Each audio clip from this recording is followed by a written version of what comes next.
में नहीं जाना चाहिए। ये जो रस है, ये रस निस्संदेह है केवल शहद है। ये शहद रस होकर के ही, शहद का रस और वृक्षों का अपूर्व दिव्य स्वास्थ्य वर्धक रस होकर के ही विराजमान, वो रस ही विराजमान है, फलों के रस हैं और यहाँ पर शहद, वो शहद के रस विराजमान हैं। और उस शहद के रस को लेकर के सब देविकागण विराजमान हुए हैं। रजक चषक न्यस्ते शस्ते मधुनि अद्भुतांगना निहित दृगीयम कीर्तिक्षा इति उपात्त मिषात्रषा प्रियमुख सुधाम साध्वीं स्वाद्वीं ततोपमृशन ति अमुम अधेयत अधिकम राधा बाधाम इव प्रतिबिंबिता। श्री किशोरी जी के मन में उस समय विशेष रूप से उत्सुकता हुई। नव किशोरी हैं और परम उत्सुकता से युक्त हैं, इससे किशोरी जी के मन में उत्सुकता उत्पन्न हुई। उस समय जो वन देवी हैं, उन वन देवियों ने सुंदर जो प्याले चषक, उन चषक में उस श्रृंगारिका के द्वारा, झारी के द्वारा उस रस को श्री प्रिया जी के चषक में, प्याले में जिस समय उड़ेला है, उसकी अपूर्व गंध श्री प्रिया सूंघ रही है। और उस समय श्री प्रिया रजत चषकनी, चषक न्यस्ते, चांदी के सुंदर प्याले में जो शहद रखा हुआ है, जो फलों का रस रखा हुआ है, शस्ते, जो कैसा है, शस्ते माने परम श्रेष्ठ है, ऐसा जो रस रखा हुआ है। मधुनि अधुतानना, उस मधु को अधुतानना माने स्थिर होकर के अपनी उत्सुकता में श्री प्रिया गर्दन हिला नहीं रही हैं। अधुतानना, जो गर्दन को हिला, मुख को हिला नहीं रही है, माने आश्चर्यचकित होकर देख रहे क्या है क्या है, ऐसे आश्चर्यचकित होकर के अधुतानना जो प्रिया दर्शन कर रही हैं। निहित दृढ़, और उसमें आंखें गड़ा रखी हैं कि क्या है, इतनी सुंदर इसकी सुगंध आ रही है, ये क्या चीज है। कीर्तिक स्यात् इति उपात्त मिषात्रषा, ये कैसा होगा, इति माने ये विचार करके, उपात्त मिषात्रषा, जिनमें मानो तृष्णा उत्पन्न हो गई है कि इसको मैं प्यारे को अर्पित कराऊं, प्यारे को ये कैसा लगेगा, इसका कैसा स्वाद होगा। ये तो प्यारे को अर्पित कराने वाली कोई भी सुंदर वस्तु आएगी तो श्री प्रिया उनको श्याम सुंदर को अर्पित कराना चाहेंगे। तो तत्सुख सुखी भाव में ये जो है इति उपात्त मिषात्रषा, श्याम सुंदर की सेवा करने की जिनके हृदय में तृषा उत्पन्न हो गई है, वे श्री राधिका प्रिय मुख सुधाम साध्वीं और स्वाद्वीं, प्यारे की मुख सुधा इस प्याले में कहीं प्रतिबिंबित हो रही है। वो जो सुंदर रस से भरा हुआ प्याला है, उसमें श्री श्याम सुंदर के मुख का प्रतिबिंब वो भी उस प्याले में कहीं छलक रहा है। तो प्रिय मुख सुधाम, प्रिय मुख की सुधा भी इसमें विराजमान है।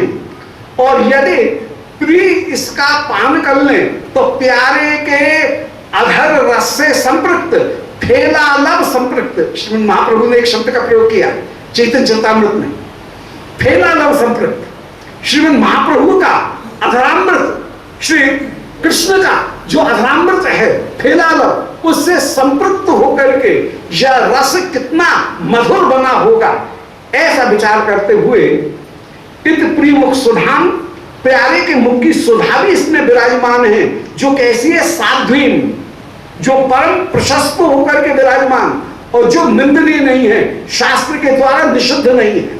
साध्वी, गलत संदेश नहीं होना चाहिए। साध्वी, जो मैसेज जो है वो बिल्कुल सही है। साध्वी, जो परम श्रेष्ठ होकर के विराजमान हैं, शास्त्र के द्वारा जो आनंदित होकर के विराजमान हैं, और स्वाद्वी परम स्वादु होकर के जो विराजमान है। तो प्रिय मुख सुधाम, जिसमें प्यारे की मुख की सुधा भी विराजमान है, जो कि साध्वी भी है स्वाद्वी भी है, ऐसी ततोपि मृशंति अमु अयम अभयत, ऐसा मृशंति, ऐसा विचार करती हुई जितनी भी सखीगण हैं, सुंदरीगण, अमूह, जितने भी वहां पर प्रियागण, उन प्रियागणों ने अमु अधेय, उन सखीगणों ने अमु अधेय उस रस का उस समय पान किया, जो सुंदर फलों के रस आए और जो शहद वृक्षों से आया, उस शहद का अधेय उसका पान करती हुई विराजमान। और राधा अबाधम इह प्रतिबिंबिता, और उस समय श्री श्याम सुंदर भी उस रस का पान कर रहे हैं, जैसे राधा अधेय श्री राधिका ने उस रस का पान किया। जब श्याम सुंदर का प्रतिबिंब उस प्याले में छलक रहा है, उसी तरह से श्री राधा जो है उनका वे भी प्रतिबिंबता। तो प्रिय मुख सुधाम प्रतिबिंबता, प्यारे की मुख सुधा जिसमें प्रतिबिंबित हो रही है, ऐसी उस साध्वी और स्वाध्वी उस मधुर रस का श्री राधिका ने अधिकम अधयत, अधिक पान किया। तो प्रिय मुख सुधाम, प्रिय की मुख सुधा से युक्त मुख सुधाम प्रतिबिंबता, जिसमें प्रतिबिंबित हो रही है, ऐसी उस साध्वी माध्वी मधु का श्री राधिका ने आज उसका मृशंति अमुह, उसका अपलक दर्शन करते हुए श्री राधिका जो है उसका पान करती हुई विराजमान हो रही है। और श्री श्याम सुंदर भी उस समय सखियों के द्वारा लाए गए उस सुंदर मधुर रस को श्रवण को ग्रहण करते हुए वो फलों का जो रस है, उस फलों के रस को श्री श्याम सुंदर ने भी प्राप्त किया और उसका पान करते हुए आप विराजमान हो रहे हैं। और आप उस समय उस ब्रह्मा से कह रहे हैं कि अरे ब्रह्मा, तुझे प्रायः रसिक जन ये शाप देते हैं कि तूने नारियों को रमण सुंदरीगण उनकी रचना तो की, परंतु उनमें लज्जा और बामुता उत्पन्न कर दी, परंतु तूने अब प्रशंसा का भी कार्य किया है कि तूने इस मधु की रचना कर दी। ये मधु ऐसा कि नारियों की लज्जा और उनकी बामुता दोनों का त्याग करके उनके हृदय का उद्घाटन करने वाला है।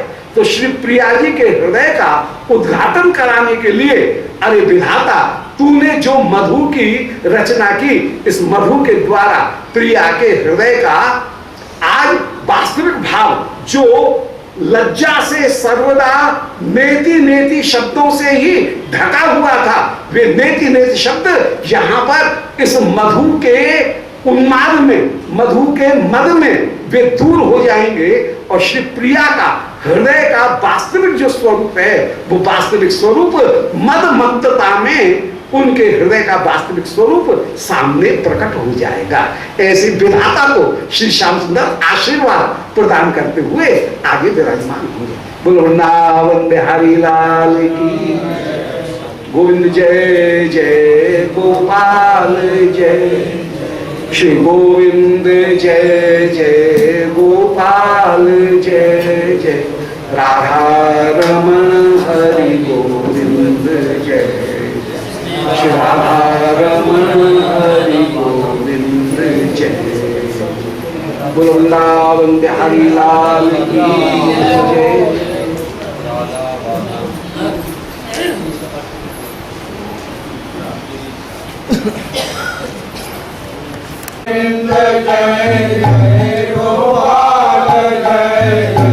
राधा रमण हरि गोविंद जय जय, राधा रमण हरि गोविंद जय। की जय। ओम नमो भगवते पुराण पुरुषोत्तमाय।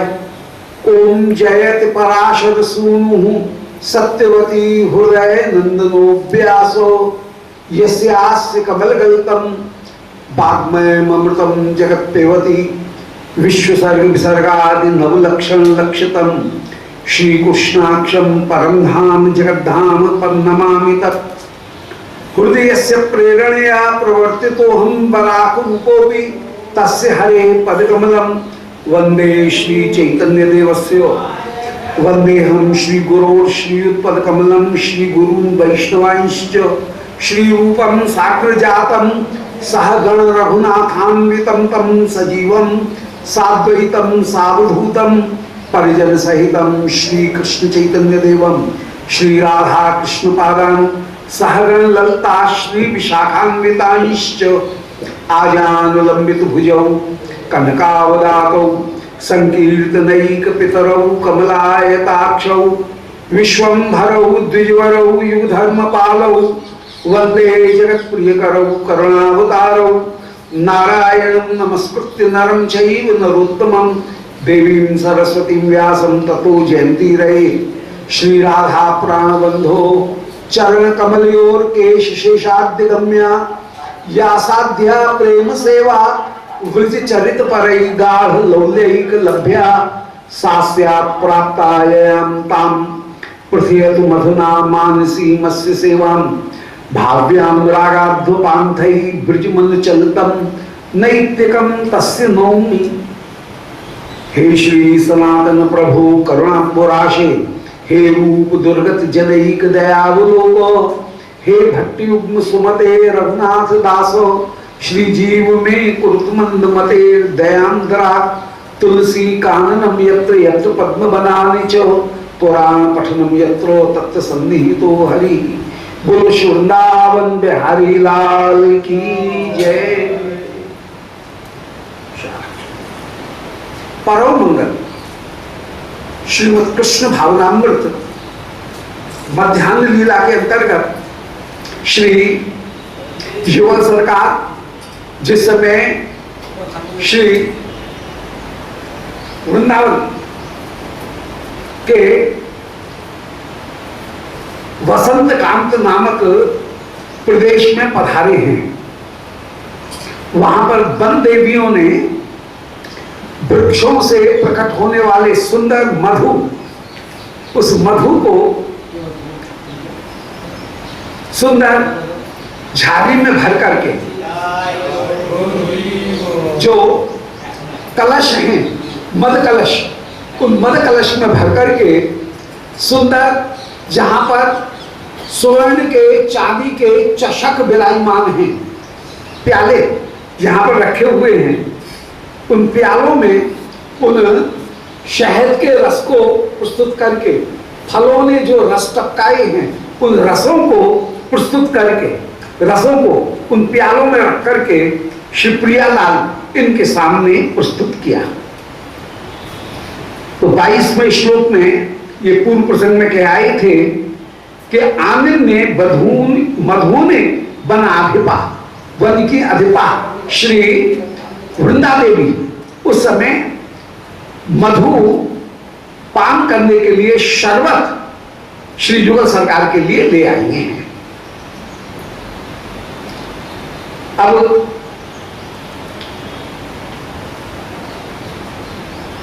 रजत चषक न्यस्ते शस्ते मधुनि अधुतामना मेद दृगिनम कीर्तिक स्यात् इति उपात्त मिषा तृषा प्रियमुख सुधाम साध्वीम स्वाध्वीम ततो विमृशन्त्यमु अयम अधेत अधिकम राधा अवाधाम इह प्रतिबिंबिता।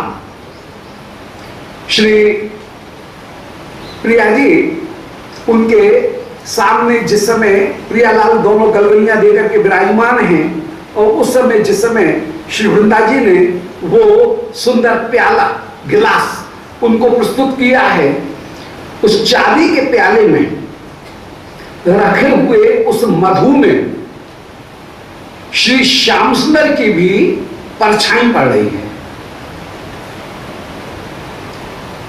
उसी का वर्णन कर रहे हैं कि रजत चषक न्यस्ते, चांदी का चषक है, चषक माने प्याला, उसमें रखा हुआ है शस्ते मधुनी, प्रशस्त जो मधु, शहद का जो रस है और फलों का जो रस वो उसमें रखा हुआ है। उस मधु में, उस मधु रस में अधुतांगना निहित दृग इदम, श्री प्रिया अपलक दृष्टि से प्यारे के मुखार बिंदी की परछाई उसमें पड़ी हुई देख करके अधुतांगना अपने मुख को बिना हिलाते हुए, माने अपलक स्थिर नयन होकर के, स्थिर दृष्टि होकर के, जिसमें निहित दृग इदम, उस प्यारे की परछाई का जब दर्शन कर रही हैं और अपने मुख को नहीं हिला रही हैं, उस चषक में प्यारे का जो मुख प्रतिबिंबित हो रहा है, उस प्रतिबिंब का अपलक दर्शन करती हुई कह रही हैं और मन में विचार कर रही हैं कि आहा, ये मधु भी बड़ा सुंदर है और मधु में पड़े हुए श्याम सुंदर की रूप सुधा भी बड़ी सुंदर है, इनमें कौन सी ज्यादा सुंदर होगी? श्याम सुंदर की रूप माधुरी जो प्रतिबिंबित हो रही है वो अधिक सुंदर है कि ये मधु रस शरबत यह अपने आप में अधिक सुंदर है। ये श्री प्रिया के हृदय में विचार आया।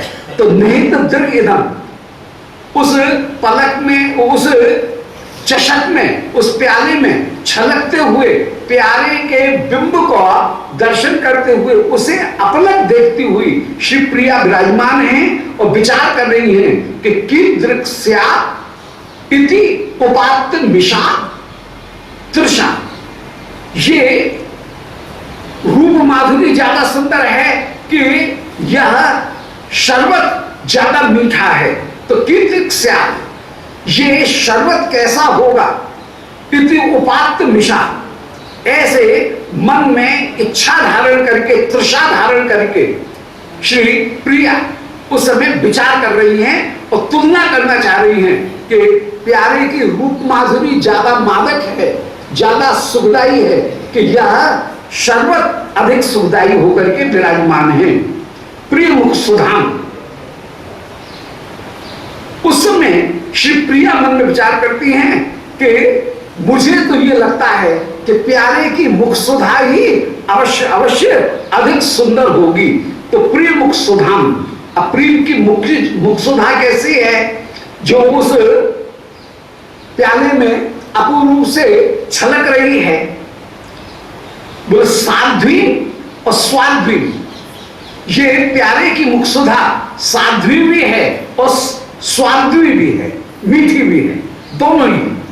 साध्वी भी है माने सुंदर भी है और स्वाध्वी माने अधिक मीठी भी होगी जरूर। इस मधु की अपेक्षा ये जो प्यारे की छवि जो इसमें प्रतिबिंबित हो रही है, ये छवि जो दर्पण बन गया है प्याला, ये प्याला प्यारे की छवि ही निस्संदेह अधिक साध्वी और स्वाध्वी दोनों ही हैं। साधु भी है और स्वादिष्ट भी है। ततो विमृशन्त्यमु, ऐसा विचार करती हुई, ततो भी माने इस मधु की अपेक्षा प्यारे की रूप माधुरी अधिक सुंदर है, साध्वी है, स्वाध्वी है, ऐसा विचार करते हुए अभयत अधिकम राधा, श्री राधिका उस रूप माधुरी का ज्यादा पान कर रही हैं और हाथ में वो जो प्याला है, उस प्याले में जो रस है उसका पान नहीं कर रही है।